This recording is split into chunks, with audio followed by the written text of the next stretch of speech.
Olá pessoal, tudo bem? Professora Michele de Biologia. O assunto de hoje está aqui, ó, no nossa apostila, como é a organização de uma célula animal. Então agora a gente vai entrar no assunto de citologia. Vamos falar um pouquinho sobre as células. Vocês já fizeram um trabalho sobre células-tronco, hoje nós vamos falar um pouquinho delas também, mas é mais para vocês terem uma noção do que é uma célula, para que serve, como funciona, né? Tudo isso. Então aqui, ó, tem um desenho de uma célula, uma representação de uma célula animal. Ela é uma célula mais complexa, ela é cheia de coisas dentro dela que vai ter cada uma função que vai ajudar a fazer o metabolismo do nosso corpo. E que coisas são essas, né? São organelas. Essas organelas, né, cada uma tem uma função diferente. Nós temos aqui, ó, a mitocôndria, que faz respiração celular e faz também a fabricação de energia. Nós temos o lisossoma, que faz a digestão celular, né? Nós temos aqui complexo de Golgi, retículo endoplasmático rugoso e ribossomos, enfim, tem várias organelas e a gente vai ver um pouquinho de cada uma delas. A célula, ela é a unidade estrutural e funcional de todos os seres vivos, né? Então, todos os seres vivos, com exceção dos vírus, que são acelulares, ou seja, não tem célula, tirando os vírus, todos os outros seres vivos possuem célula. E essa célula é que faz o funcionamento do organismo do indivíduo e, inclusive, da sustentação estrutural, né?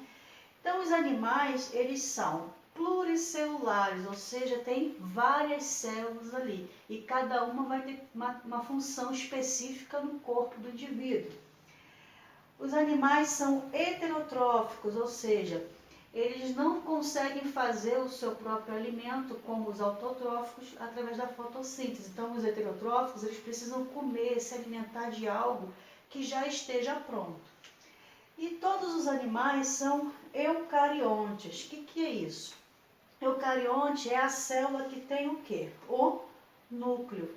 Então aqui tem um desenho de uma célula. Aqui do lado de fora, ó, essa parte aqui, uma azulzinha, está representando a membrana plasmática. Aqui dentro fica o citoplasma e aqui fica o núcleo. Então os animais, né, que são eucariontes, eles possuem uma membrana que vai revestir o núcleo, que é a carioteca. Por isso que eles são considerados como eucariontes. Mas existem células que são procariontes, como as bactérias, por exemplo. Então, aqui qual é a diferença de uma célula procarionte para uma célula eucarionte? São várias as diferenças. A primeira delas é que a célula procarionte é uma célula mais simples.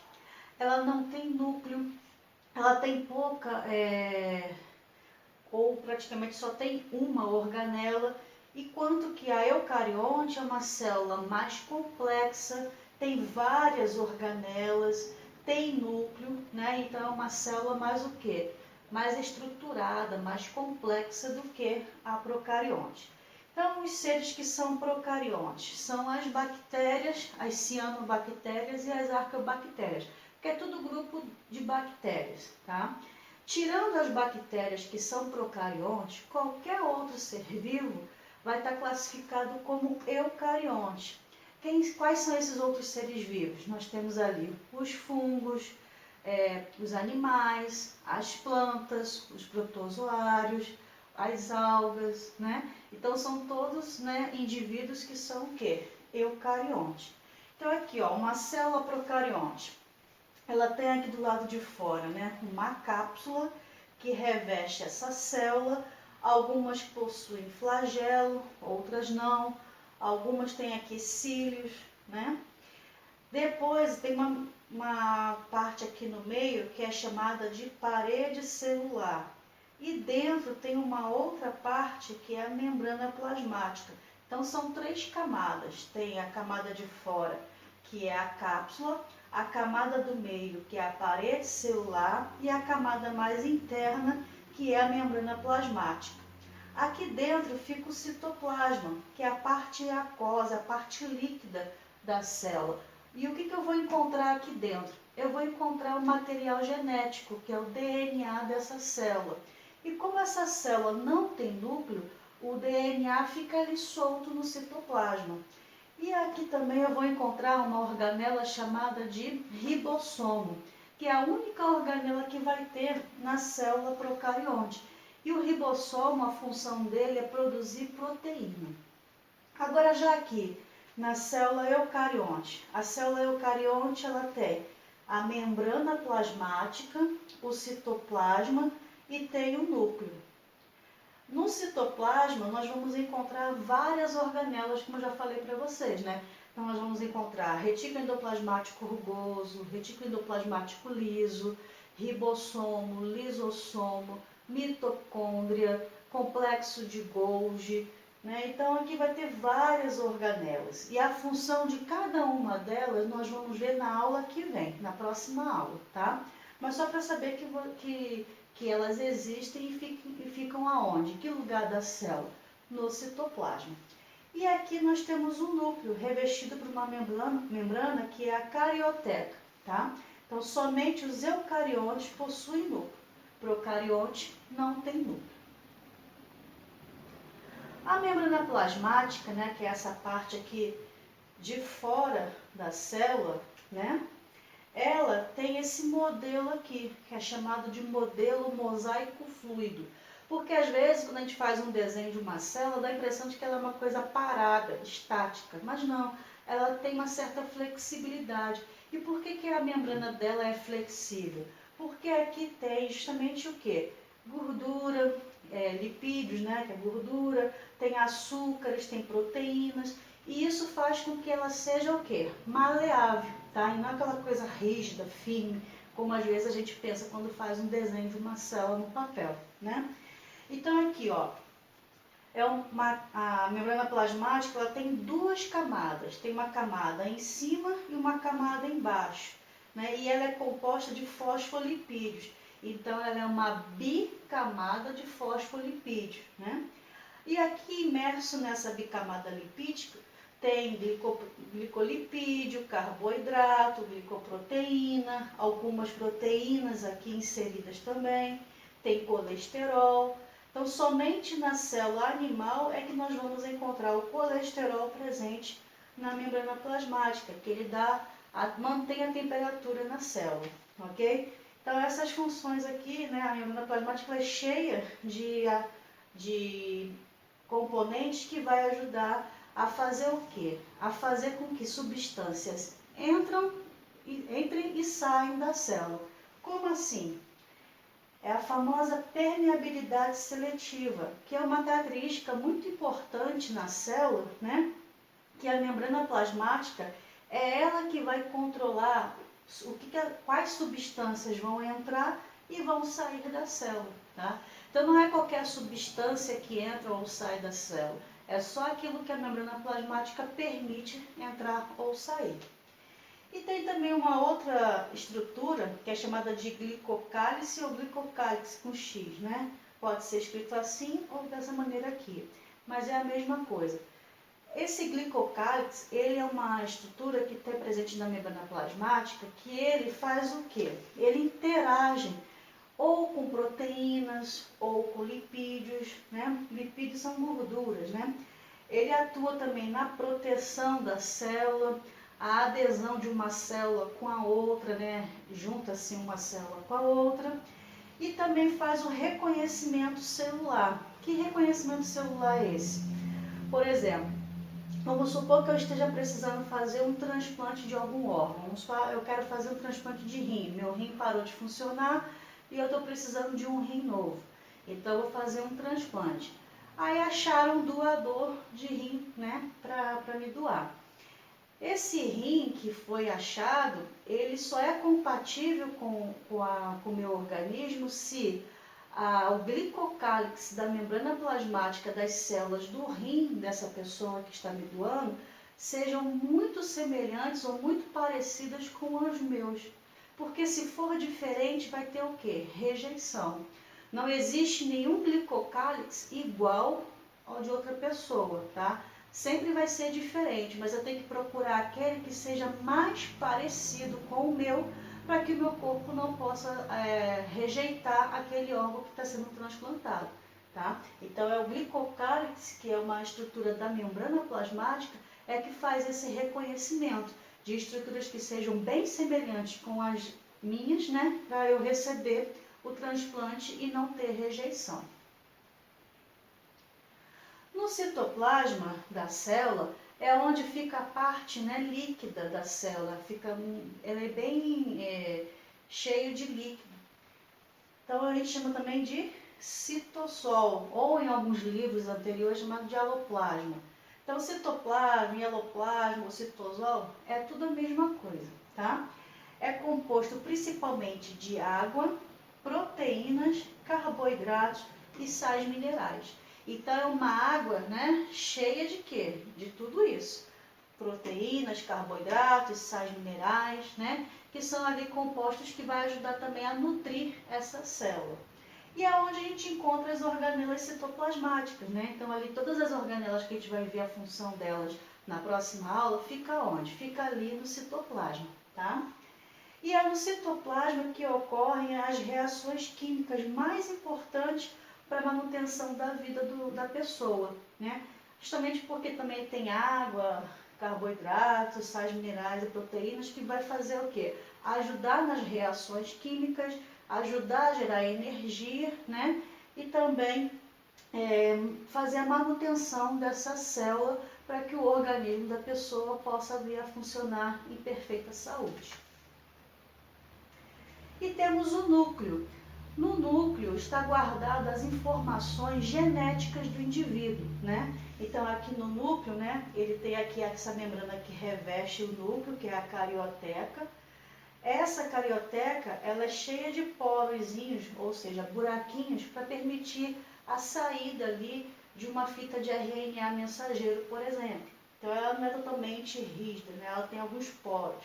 Aqui dentro do núcleo nós vamos encontrar o material genético, que ele fica ali dentro do núcleo, e depois quando a célula vai se dividir, esse material genético ele se condensa e fica nesse formato aqui, ó, de um cromossomo. Então eu tenho ali a fita de DNA, que é uma dupla fita, onde eu vou encontrar as bases nitrogenadas, né, que fazem parte do DNA, que é a adenina, citosina, a timina e a guanina. Ele fica presente aqui nessa fita de DNA e quando ela fica enrolada, é como se fosse um carretel de linha. A linha é o meu DNA e o carretel é uma proteína que vai fazer o quê? Que vai enrolar essa linha e deixar nesse formato aqui de um cromossomo, tá? E por que tem que ficar nesse formato aqui? Somente quando a célula vai se dividir, para facilitar a distribuição do material genético nas células que vão ser geradas na divisão celular. E é aqui, nesse cromossomo, que fica guardado todas as informações genéticas do indivíduo.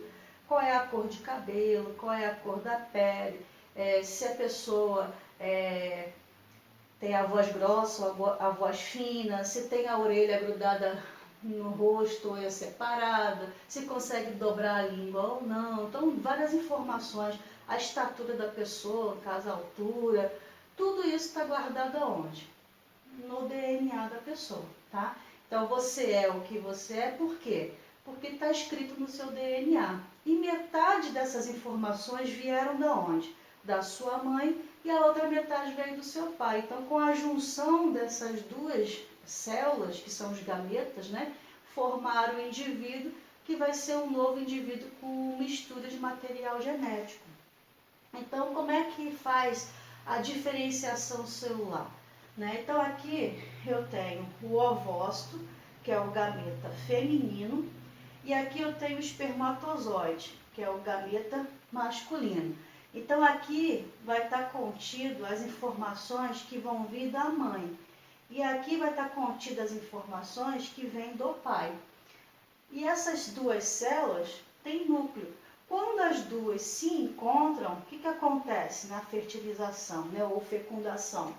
Acontece a união desses dois núcleos. Então, esse aqui veio do pai, está simbolizado com um azulzinho, e esse aqui veio da mãe, está simbolizado com a cor vermelha.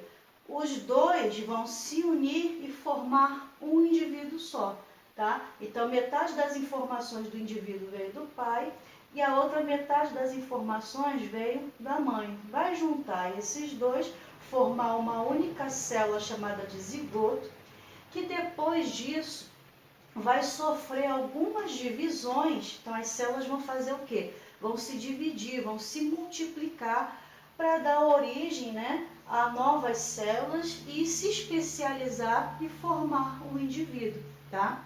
Então, essa especialização aqui, depois dessa multiplicação, é que cada célula dessa daqui vai se especializar em uma parte do corpo do indivíduo, né? Ou vai se especializar, vai ser as células que vai formar a pele da pessoa. Outras vai se especializar e vai formar o coração ou os órgãos internos. A outra vai se especializar e vai formar os ossos, no caso do esqueleto. Outras vão se especializar e formar o sistema nervoso, o cérebro da pessoa, os neurônios. Então, cada uma vai se especializar e vai formar uma parte do indivíduo, né? Então, é justamente assim que acontece. Com a união dos dois gametas, vai começar a divisão celular e vai fazer o quê? A multiplicação dessas células, e cada célula dessa vai se especializar numa nova célula. Que a gente chama essas células que vai se especializar de células-tronco, né? Vocês fizeram o trabalho, vocês sabem bem. Então, essa célula-tronco aqui é uma célula-tronco do tipo o quê? Embrionária, que veio da onde? Lá da união dos dois gametas, né? Então, é uma célula lá do blastocisto, que é uma parte do desenvolvimento embrionário. Essa célula aqui é a célula-tronco, que pode se especializar em qualquer outra célula, né? E o conjunto de células vai formar o tecido, que vai formar órgãos e vai dar assim origem ao organismo.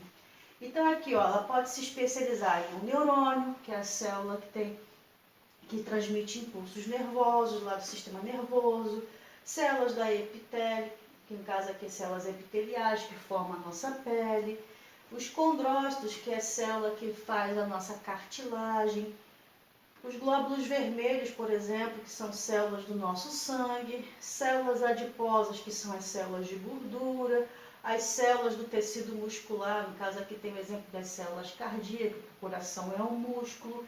Então, uma célula, ela pode pegar vários caminhos diferentes e se especializar em qualquer outra célula do nosso corpo, tá? E essa daqui é a célula-tronco, tá? Então, as células são capazes de se especializar em tipos celulares diversos. Então, quando ela se especializa, ela, tipo assim, vai pegar um caminho para se especializar, por exemplo, em tecido epitelial. Então, aquelas células que estão programadas para se tornar parte do tecido epitelial, elas vão formar o epitélio. Quais epitélios? Por exemplo, o tecido epitelial vai ser o tecido que forma a nossa pele, né? A pele, ela é formada de 3 tecidos, né? Aqui em cima, ó, mais superficial é a epiderme. Abaixo da epiderme nós temos a derme e abaixo da derme nós temos a hipoderme, que é onde fica a gordura, tecido adiposo, tá? A união desses 3 formam a nossa pele, que é o órgão, o maior órgão do corpo humano, tá? É a pele. E cada parte do nosso corpo também é revestido por um epitélio. E esse epitélio, de acordo com o formato da célula, ele vai receber um nome. Então, se ele tiver uma única camada de célula, né, ele vai ser do tipo simples. E se tiver várias camadas, né, ele vai ser do tipo estratificado. Então, olha aqui, ó. Lá no meu estômago, por exemplo, eu tenho um epitélio do tipo simples, ou seja, tem uma única camada de célula. Tá aqui a foto, ó, como ela é vista no microscópio. Então, aqui as células têm um formato de prisma. Então, o epitélio que reveste o estômago, por exemplo, é o simples prismático. Já as células que tem ali no rim, formando os túbulos renais, ela também é uma camada só que ela já tem agora um formato de cubo. Então, é um epitélio simples, porque tem uma camada só, do tipo cúbico, que é o formato da célula. Lá no pulmão, por exemplo, nós temos também um epitélio simples, ou seja, só tem uma camada de célula. E ele é do tipo pavimentoso, porque essas células são achatadas, como se fosse um pavimento, como se fosse uma rua, por exemplo, né? Achatada. E ele tem que ser desse jeito para facilitar o quê? As trocas gasosas ali no pulmão. E aqui, ó, na parte de cima, ó, nas nossas fossas nasais, traqueia, que é essa parte aqui, né, da garganta, e os brônquios, que fica lá próximo do pulmão, é um epitélio pseudoestratificado. É uma camada de célula só, mas como o núcleo das células pegam alturas diferentes, né, então dá a impressão de que tem várias camadas. Mas não é, é uma camada só, por isso o nome pseudo da ideia de falso, né? Então é como se fosse um falso estratificado, porque estratificado são várias camadas, e como aqui tem uma só, por isso que ele recebeu esse nome. Agora do lado de cá, ó, nós temos as células que têm várias camadas, né? Na uretra, por exemplo, que é onde sai a urina, né? Ali, ó, é um epitélio estratificado do tipo prismático. Estratificado por quê? Porque tem várias camadas de célula. E prismático porque tem o formato de um prisma. Lá na bexiga, né, onde fica armazenada a urina, é um epitélio também estratificado porque tem várias camadas, só que lá ele recebe o nome de estratificado de transição. Por que transição? Ó, quando a bexiga está cheia, ela fica esticada, né? Então, eu estou dando para ir no banheiro fazer um xixi. Estou com a bexiga cheia, então ela está esticada. No que ela estica, essas células, né, esticam junto e dá a impressão de ter uma camada só. Mas não é. É só você ir ao banheiro para esvaziar a bexiga que ela vai voltar ao tamanho normal. E ela vai voltar com esse aspecto aqui, ó, estratificado, ou seja, várias camadas de células ali, tá? Outro local que nós temos o epitélio, né, estratificado, agora do tipo pavimentoso, que são aquelas células achatadas, só que agora são várias camadas também. É onde fica ali, né, o epitélio fica revestindo a boca, o esôfago, né, que é esse tubo que leva o alimento lá para o estômago, e também a nossa pele. Tá? A nossa pele são várias camadas, é que a gente não consegue ver a olho nu. Mas se pegar um pedacinho e colocar no microscópio, você vai conseguir ver que são várias camadas. A gente, por exemplo, troca de pele a cada 2 semanas. Então, a cada 2 semanas, essa pele aqui morre e ela é trocada por uma nova. Só que a gente não consegue ver isso, por quê? Porque é tudo muito pequenininho, microscópico. Então, só se tivesse uma lupa ou um microscópio que a gente conseguiria ver. Mas você consegue perceber isso na sua casa. Por exemplo, a poeira que fica em cima dos móveis, né?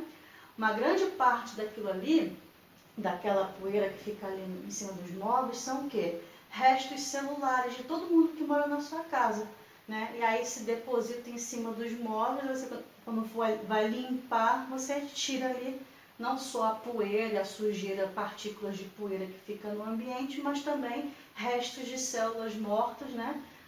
Da pele que vai soltando e vai se depositando em cima dos móveis, né? Então, assim, você consegue ver desse jeito aí, ok? Então, aqui é um exemplo de tecido epitelial. Mas existem outros tecidos, né? A gente vai ver isso mais pra frente um pouquinho. A membrana plasmática possui algumas especializações, como, por exemplo, os cílios, os flagelos e as microvilosidades. Os cílios, para que serve, né? Para alguns organismos, por exemplo, como o protozoário, serve para se locomover, né? Então, aqui eu tenho um protozoário, né? Aqui em volta dele, na membrana plasmática, está cheio de cílios que faz com que ele se movimente e ele consegue se locomover. Igualzinho também a locomoção feita pelo flagelo no caso de um espermatozoide. Então, o espermatozoide bate o seu flagelo e assim ele consegue se movimentar. E tem também as microvilosidades, que são essas dobras aqui, ó, que parecem vários dedos, né? Essas dobras da membrana plasmática, principalmente a gente encontra isso aqui aonde? Nas células do nosso intestino. Quanto mais dobra tiver, maior contato com o alimento vai ter e maior vai ser a absorção de nutrientes, tá? Então essas microvilosidades aqui são importantes para fazer o quê? Ajudar a absorção de nutrientes do alimento. A gente encontra isso aqui justamente nas células do nosso intestino delgado e intestino grosso. Quando uma pessoa tem uma doença chamada doença celíaca, ela não tem essas microvilosidades aqui. Então aqui tem uma foto do lado, ó, mostrando essa célula do intestino sem as microvilosidades, tá? É só daqui para baixo, ó. E o que isso pode causar na pessoa que tem essa doença celíaca? Problemas na hora de fazer o quê? Se a microvilosidade serve para absorção de nutrientes, essa pessoa que tem doença celíaca vai ter dificuldade em absorver os nutrientes. Então, muito provavelmente, essa pessoa vai estar sempre o quê? Anêmica, com dificuldade de absorção de nutrição, né? Ela tem dificuldade de absorver principalmente a vitamina B12, que é absorvida no intestino, então ela vai ter anemia, né? Então é uma doença que causa problemas na pessoa em relação à absorção dos nutrientes que ela deveria absorver, né, dos alimentos. Outro tipo de tecido que existe no nosso corpo é o tecido conjuntivo. São vários os tipos de tecido conjuntivo, mas qual é a função principal de todos eles, basicamente? Sustentação.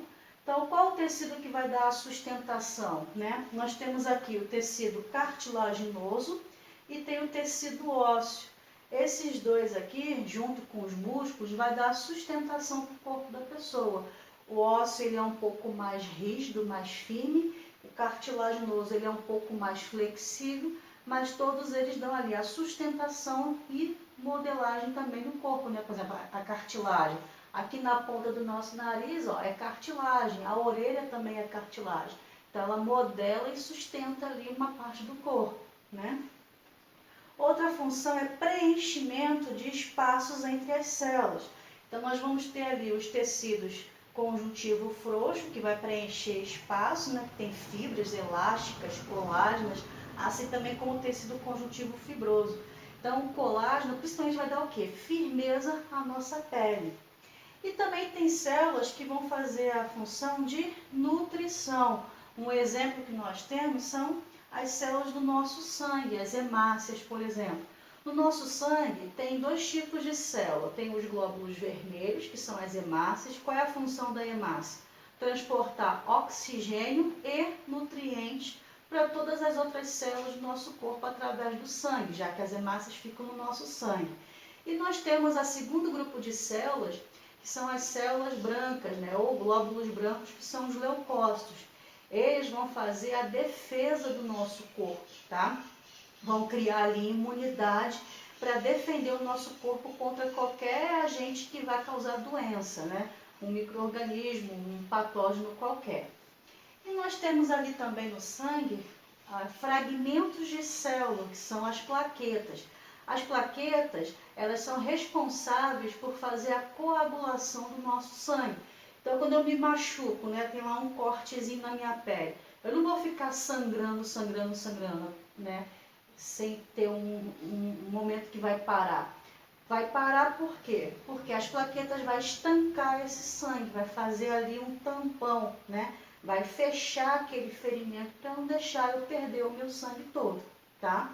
Então, todas essas células aqui, ó, elas têm várias funções diferentes e todas elas fazem parte do tecido conjuntivo. Temos também aqui o tecido adiposo, que também é um tecido especial do tecido conjuntivo, que são as células de gordura. As células de gordura, elas são responsáveis por ajudar a manter a temperatura do corpo, por exemplo, proteger contra o frio, né? Então, lembra daqueles animais que moram em lugares, né, bastante frio, bastante gelado?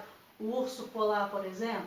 Ele aguenta aquele frio todo, por quê? Porque ele tem uma camada bem grossa de gordura embaixo da pele para ajudar ele a manter, a isolar ele do frio, tá? E também o tecido adiposo, outra função que ele vai ter, além de proteger contra o frio, é contra choques mecânicos, por exemplo, impactos muito forte de vir a danificar algum órgão interno. Então ele tem ali uma certa proteção, ok? Outro tecido do nosso corpo é o tecido muscular. Então nós temos no nosso corpo vários músculos. São aproximadamente 656 músculos distribuídos por todo o nosso corpo. E qual é a função do tecido muscular?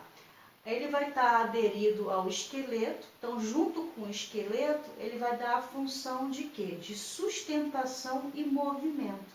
Então eu consigo esticar meu braço, esticar minha perna, virar para lá, virar para o outro. Por quê? Porque os músculos junto com os ossos, né, e os tendões também, estão ajudando a fazer esse movimento, tá? Então tem 3 tipos de tecido muscular. Tem o tecido muscular estriado esquelético, que é aquele que fica ali preso ao osso e aos tendões, que vão ajudar a fazer o movimento do corpo. Nós temos o tecido muscular estriado cardíaco, que é o que forma o coração. Então o coração, ele contrai e relaxa, contrai e relaxa. Por que ele faz isso? Para bombear o sangue. E essa contração e relaxamento é feita por quê? Porque ele é todo cheio de músculo. Esse músculo não é estriado cardíaco. Então é esse músculo que vai contrair e relaxar para poder bombear o sangue por todo o corpo. E temos também o tecido muscular não estriado ou liso, né? Também chamado de liso, que fica onde? Lá no intestino delgado e intestino grosso. Eles vão ajudar nos movimentos peristálticos. O que é isso? É o movimento que a víscera faz, né, que o intestino faz para empurrar o alimento e empurrar também o bolo fecal, tá? Então começa a empurrar desde aqui, ó, quando você engole, aí vai fazendo movimentos peristálticos no seu esôfago para empurrar o alimento lá para o seu estômago. Depois, quando ele sai do estômago, ele continua sendo empurrado por todo o intestino, para ser absorvido ali os nutrientes daquilo que você comeu, e o que sobrar, os restos alimentares, vai ser empurrado para onde? Para sair, né? Que são as fezes. Então todo esse movimento aí é feito por músculos. Que tipo de músculo? Esse músculo que a gente encontra aqui no nosso intestino, que é o tecido muscular não estriado ou liso. O outro tecido é o nervoso. O tecido nervoso, ele é responsável por dar o comando para tudo no nosso corpo funcionar, né? Então nós temos aqui, ó, o sistema nervoso central, que é o cérebro, junto com o quê? Com a medula espinhal.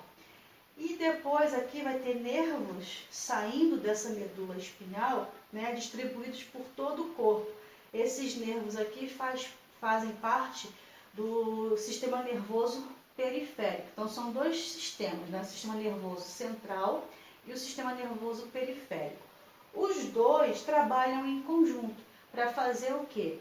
Eu falo assim, braço, levanta, braço, abaixa, né? Então quem está mandando fazer isso? É o meu cérebro, o meu sistema nervoso central. E como é que ele manda fazer isso, né? Através de impulsos nervosos ou impulsos elétricos, que são distribuídos por uma célula. Que célula é essa? O nosso neurônio, tá? Então aqui é um neurônio, né? A foto representativa do neurônio, aonde vai passar esse impulso nervoso, sendo distribuído por todos os outros neurônios, para que essa informação chegue ao local que vai aplicar a ação, né? Como eu falei aqui, braço levanta, então meu cérebro vai mandar essa informação para lá e vai fazer meu braço levantar. Então braço abaixa, então o cérebro vai mandar esse impulso nervoso para poder fazer com que o braço abaixe e assim por diante, tá? Claro que falando assim, você, é muito lenta, essa resposta é rápida até demais, a gente nem percebe. A gente faz movimentos até de piscar o olho sem saber, né, de tão rápido que é, tá? Então essas aqui são as células, os neurônios que ajudam o nosso sistema nervoso a enviar esses comandos para todo o corpo. Ok, pessoal? Então a gente fica por aqui, né?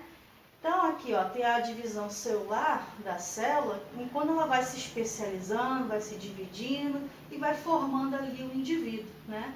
Então é assim que desde lá quando aconteceu a fecundação, que fez a união das duas células, como o espermatozoide e o óvulo, né?